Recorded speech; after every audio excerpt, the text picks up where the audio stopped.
Hey, it's Stephanie. So as requested, I'm going to do a little tutorial on crow pose, Bakasana, for you now. Crow pose, very frustrating pose for a lot of people. It's an arm balance, and a lot of people have a little bit of resistance to doing arm balances. I know I did for years. I thought I would never be strong enough to do arm balances. I just thought, yeah, that's just part of the practice I just am not going to do. But wow, I found out that with a little bit of practice, it happens, it comes, you get stronger, you get these things to happen. So I really encourage you to keep an open mind and practice and see if this doesn't come for you. So to work on your crow pose, please do a little bit of warm up, maybe some sun salutations, a little bit of core work would be good, just to kind of wake things up. Don't get super tired before you try this, but just a little bit of core, a little bit of warm up in the upper body and the hips will help you get ready, all right? So let's go to the mat and see what happens. All right, so come into hands and knees first. So we're gonna do kind of like a cat-cow, but actually we're just gonna do the cat. So press your hands down, fingers nice and wide. Fingers nice and wide. I mean, not straining kind of wide, but pretty wide. Because you know you're going to put weight on your hands, so you want to be able to distribute that weight throughout your fingers, your knuckles. So spread nice and wide. And take the cat part of the cat-cow, round your back, and really actively press into the floor.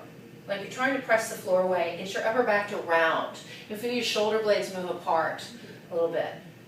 And that's kind of the feeling that we want to get. That's the action that we want to get into crow pose. So really press down and feel the shoulder blades widen apart, almost the upper back rounding a little bit. All right, you've got the feel of that. Let's come into Bakasana, which is garland pose, or a little squat. And I'm going to have knees right over toes. And you can take a little bit of time here to just kind of let your hips open up if you need to. That's fine. All right, put your hands down with the fingers nice and wide. All right, and come up onto the balls of the feet. Before I go any further, I'll just point out, I have a little crash pad here, and if you're learning crow pose, I encourage you to have a little crash pad or something like that, just if you're nervous about falling forward. That it can be a nice little, I don't know, makes it a little bit easier to get into without thinking about falling forward. So anyway, Bakasana, up on the balls of the feet, squeeze the knees in, keep the elbows bent. You're going to kind of hug the elbows in. Hug the elbows in, come up high on the balls of the feet, and squeeze your knees into your arms. Squeeze, squeeze, squeeze, like you're trying to lock your knees into your arms here. Get a little lock going there. All right, squeeze and lift. And then you're going to lift your hips so much as your upper back stops to round. You're pressing the floor away. You're getting that feeling like we did in cat pose. All right, you're halfway there. This is actually harder than crow, I think.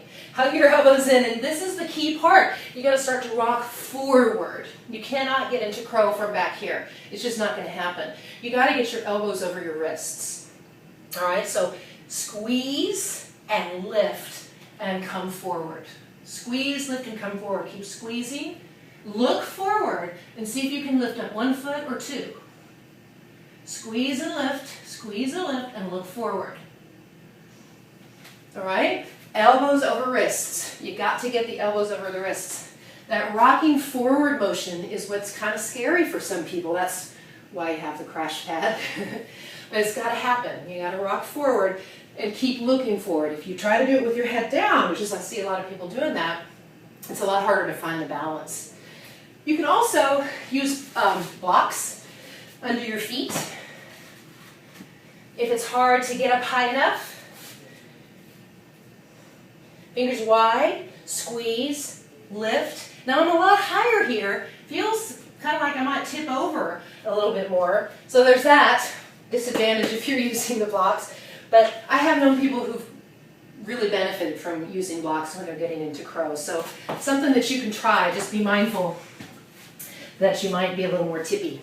So have some fun with your crow pose. It really is a empowering kind of experience when you realize, hey, I can do this, and have some fun with it while you're at it. So practice, keep practicing, and you'll get it. And I'll see you soon on the mat. Namaste.